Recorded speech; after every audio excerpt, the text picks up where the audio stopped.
When I was first trying to get into reading Infinite Jest, I looked around for reviews of the book to see if any of them could help me break my way into the plot, and 3 different reviews used the same word of the plot, which is that it is unsummarizable.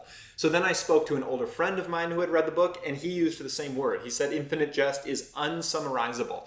And part of that is true. Obviously, a book this thick will be hard to boil down. But I think the main reason people skirt the question, what is Infinite Jest about, is because of pretense. And it's kind of mysterious and Gnostic and interesting to say that I know what Infinite Jest is about, but you would never understand.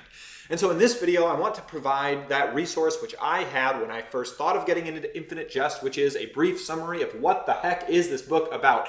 And if you are worried about spoilers, I guess I would say while this book is summarizable, I think it is also unspoilable. It's kind of like the Grand Canyon. Even if I told you the Grand Canyon is a big hole in the ground, that doesn't spoil the Grand Canyon. You should still go experience it. I think that great literature is more like a Grand Canyon than any piece of content. The attraction isn't the content. The attraction is the experience. So you should still experience this for yourself even after I summarize it for you. Okay, with all that said, ready or not, here we go. So the first part of a summary is the setting, and the temporal setting of Infinite Jest is a period of 9 years. All of the events take place over 9 years in the near future, but I can't say exactly what dates. It's not like 2030 to 2039. And we can't say exactly what dates because in the near future, in America, the government has sold the calendar to the highest bidding corporations. So Infinite Jest takes place in the year of the Whopper, in the year of the Maytag dishwasher, in the year of American Heartland dairy products, in the year of Japanese televisual electronic viewing cartridges, the You Shit You viewing cartridge. The year of the Depend Adult undergarment is the year that most things take place, and the final year is the year of Glad garbage bags, which is supposed to be a bit of dark humor. And when David Foster Wallace was interviewed about this idea of subsidized time, of the government selling out the calendar to corporations, he said it's kind of a joke, but really it seems very plausible. If the government continues to expand and the bureaucracy gets bigger and they need to fund more projects, how can they get more funding? What if they sell the calendar to the highest bidder? And this element of subsidized time makes Infinite Jest feel ever present, because if the book did take place in our calendar, like the years 2030 to 2039, then it would feel like it's a set of predictions about what will happen in America's near future, which would inevitably prove to be false. However, because the timeline of Infinite Jest is kind of ripped out of our universe, it feels ever present. It's a really smart trick that a lot of different authors use, but it comes off kind of seamless and natural in the world of Infinite Jest. Another part of the setting is that in this near future, during this subsidized calendar, the nations of America, Canada, and Mexico have formed into one great nation called the Organization of North American Nations, or ONAN for short, which, as you probably get the joke, is an old-fashioned term for masturbation or self-pleasure. So we are the nation of self-pleasure. And the supreme leader of the nation of Onan is a guy named Johnny Gentle. Johnny Gentle was elected to be president of America, who then formed the nation of Onan, because there were so many disenfranchised, frustrated, and depressed Americans on the left and the right that Johnny Gentle, who was a crooner and a happy TV personality, ran on a platform of vapid promises to say, I will fix all your problems, I will make you happy, whether you're left or right, I will solve all of our problems. And he ended up getting elected and then made supreme leader of the nation of Onan. And I promise I am not tailoring that description of Johnny Gentle's political campaign to mimic current politics in America at all. That really is how Johnny Gentle comes to power in Infinite Jest, which was written in the 90s. A TV personality who promises, without a platform, general vagaries, wins in a landslide, not because of his great political ideas, but because so many people feel frustrated, they're willing to throw themselves behind any political face. Now, in Johnny Gentle's nation of Onan, there's a guy named James Incandenza, who's kind of the main character. However, he died. He's not really a character in the these 9 years at all. He commits suicide, and so you see him in some flashbacks, and he shows up as a ghost, as a wraith at the end of the book. But James Ocandenza, he's so important, but he's actually not alive for most of the important action. Well, anyways, one of the reasons James is so important is because he invents a thing called cold fusion. And cold fusion solves all of our energy needs. We now have unlimited energy in the nation of Onan. However, there is so much runoff and so much waste from this thing called cold fusion that there are just garbage bags full of toxic sludge. And so how Johnny Gentle decides to deal with this is have catapults just fling garbage bags of toxic sludge into the American Northeast, to Connecticut and Maine and Massachusetts, Vermont, New Hampshire area. And David Foster Wallace writes with such a scientific and realist and maximalist style that as you're reading these chapters, it feels like, oh yeah, there's catapults slinging sludge into the Northeast. That's what's happening. And there's like sounds of creaky catapults flinging all night long, and you can describe the squishy bags full of sludge, and it just feels like, oh yeah, this is going to happen. And it's only after you put the book down that you realize how absurd this future is. So then after Johnny Gentle decides that the Northeast of America is going to be the giant land dump for all of our toxic sludge, he says any of the Americans who were living there have to leave and come to some other state in the Union. But as you leave, you can't look like a refugee because that would be bad press for the plan. So you can't have open crying babies or any bovine animals because those things are usually associated with refugees. So you have to leave your state, but you can't look like a refugee because that would be bad press for the government. Then there is a land dispute between what used to be Canada and what used to be America. They're both still kind of run independently, and neither corporation wants this part of what used to be America. So it's a land fight, but it's the opposite because they both don't want the land. It's two nations fighting over land they don't want. So that's the temporal and political setting of Infinite Jest, but the cultural setting is also important, and the cultural setting is very bleak. We've been kind of like funny and jokey up till now, but the cultural setting is really sad, especially because of how close to home his predictions hit. He says that in the near future, there are really only two types of people living in the nation of Onan.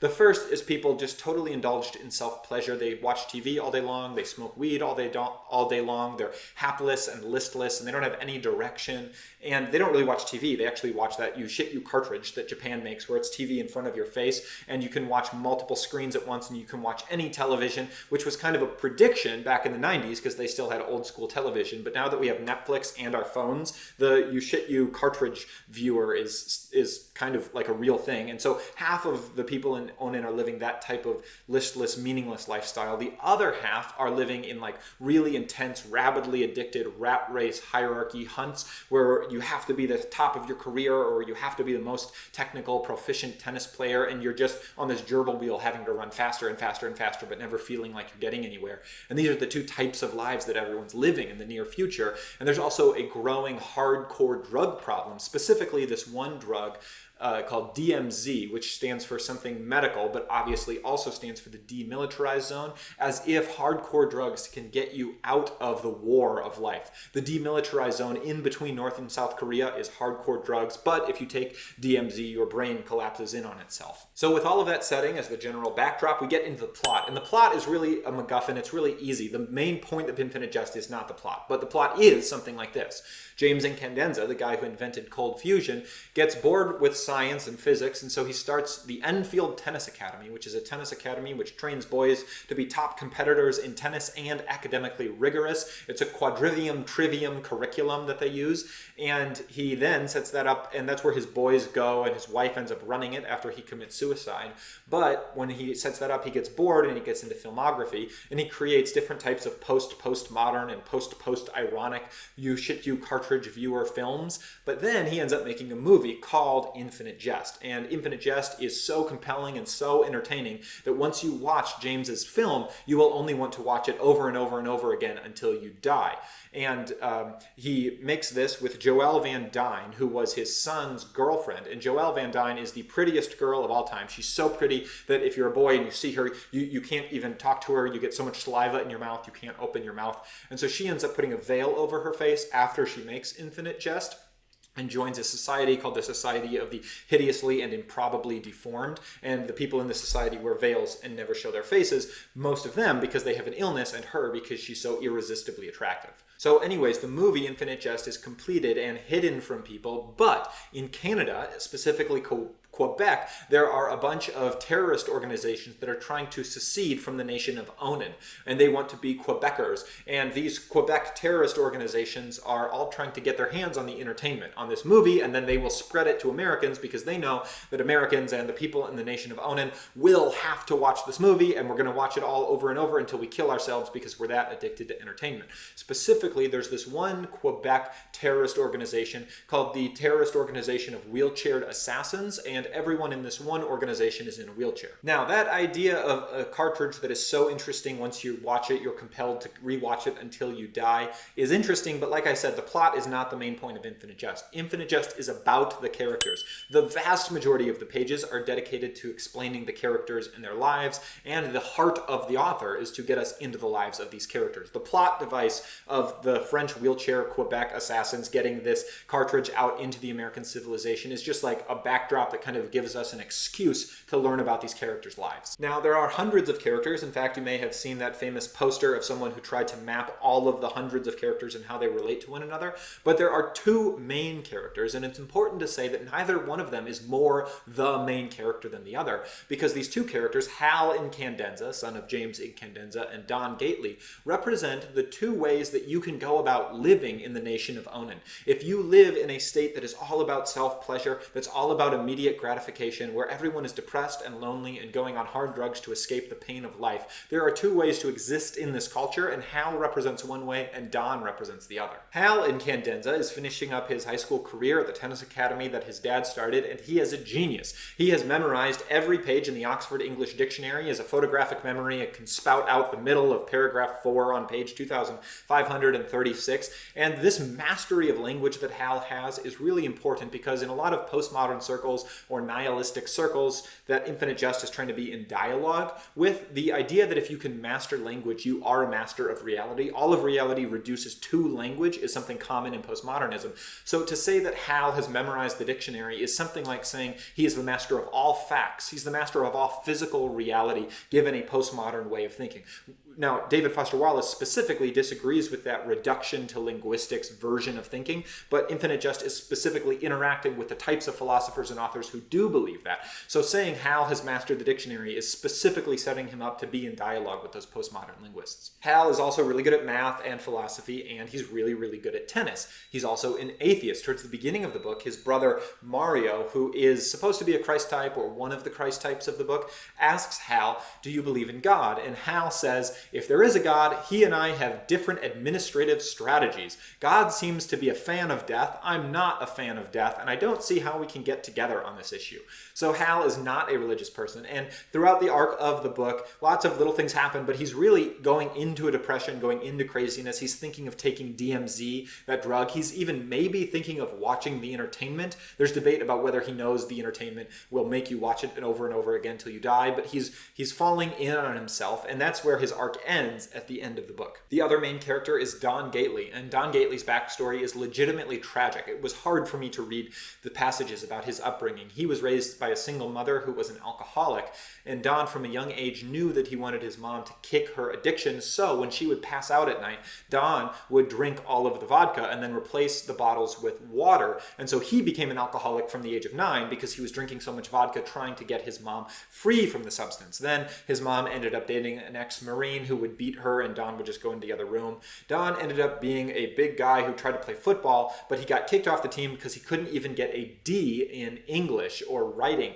And so the point is he has zero command over language. He's just a big dumb guy. His head is described as a brick, and people would put his head between elevator doors and open and close elevator doors on his head because it's a perfect cube. So clearly Don is set up to be the antithesis of Hal with regard to privilege, education, wealth, intelligence, everything.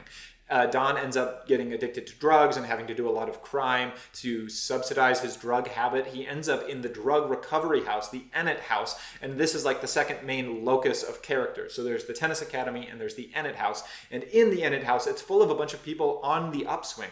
If the tennis academy is full of rich, educated, academically successful, competitively successful kids who are all going into depression and horrible lives, the drug addiction house is full of people coming out of it. And Don Gately, while he's at the drug house, gets shot by a wheelchair assassin who's looking for the entertainment so he can distribute it, and he ends up going to the hospital where they say, "We're going to give you narcotics to numb the pain from a bullet wound," but he says, "No, I can't take any drugs," because Don Gately ends up submitting to a higher power. In AA, they tell you you have to submit to a higher power and pray to that higher power, even if you don't believe, even if you don't understand, even if you have administrative difficulties differences with God, you have to give yourself over to a higher power. And Don does that, and God has told Don, you should not take narcotics even if it's to numb a bullet wound. So at the end of the book, his trajectory is him laying in a hospital bed crying out in pain because this this bullet wound is just making him delirious with pain, but he decides to not take the drugs to numb it. It's the opposite of onanism.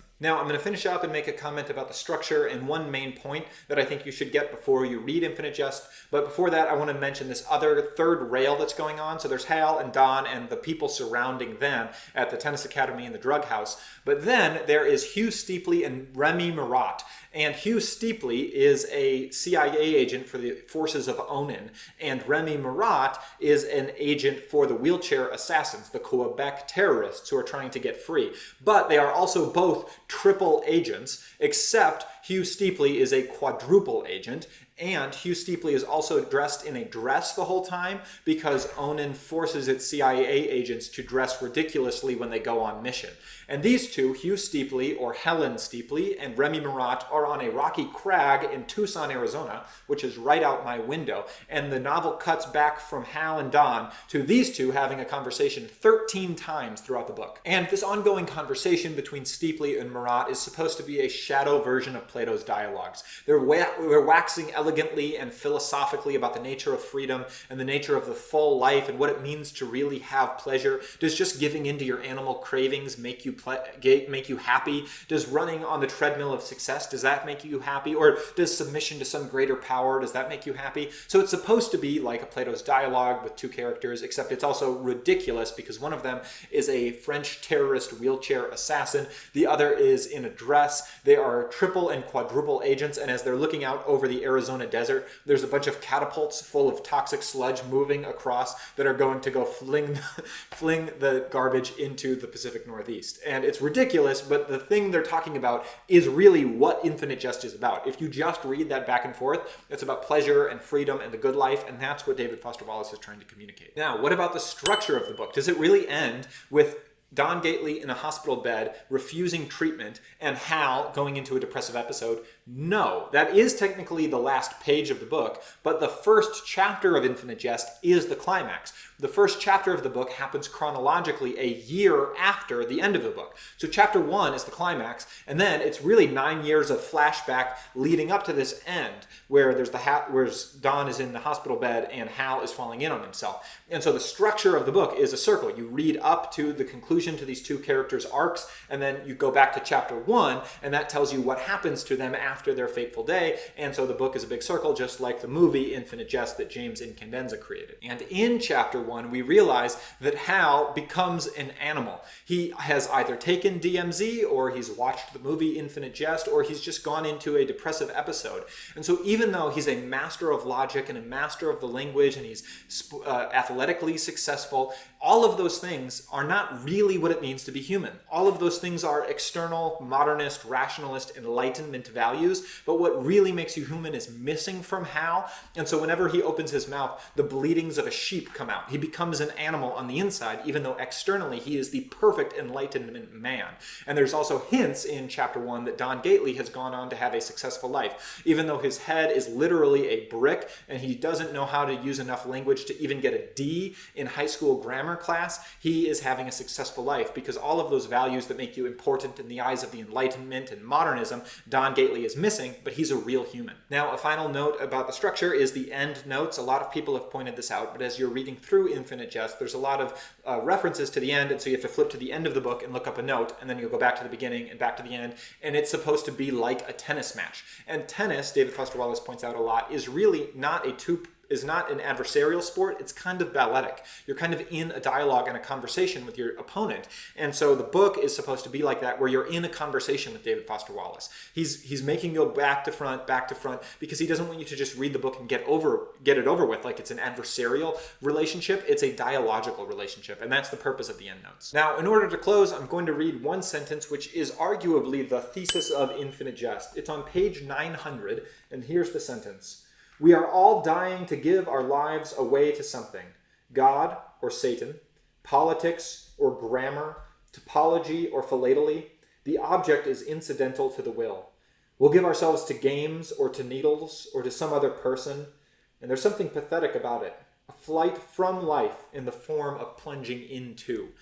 And so the point is, if you're going to live in the nation of Onan, in the nation of self-pleasure, you have to find something to give yourself to. But that thing has to be either something that lifts you up or drags you into hell. And because this is kind of a classically virtuous book, it's a book that's telling you you need to give yourself to something virtuous and be disciplined and rigorous in the way you live your life. I think that is why a lot of people hate on Infinite Jest. It's a constructive, positive, be virtuous, be courageous, give yourself to something worth living for type of book. And that's why it's popular to crap on this book. It's popular to say it's unsummarizable, or you shouldn't read it, or don't even give it a bother, because it's trying to say life is worth living if you give your life to something that's valuable and worthy and lovely. So that's it. That's my summary of Infinite Jest. Don't let anyone ever tell you again that this book is unsummarizable. They don't know what they're talking about. Hopefully this video was helpful for you. If it was, please give it a thumbs up. And if you would like a copy of Infinite Jest, you can find a link to it in the description for a cheap price, and it would really help the channel out a lot if you buy it through that link. Once again, hope this was helpful. Thanks for watching. See you in the next one.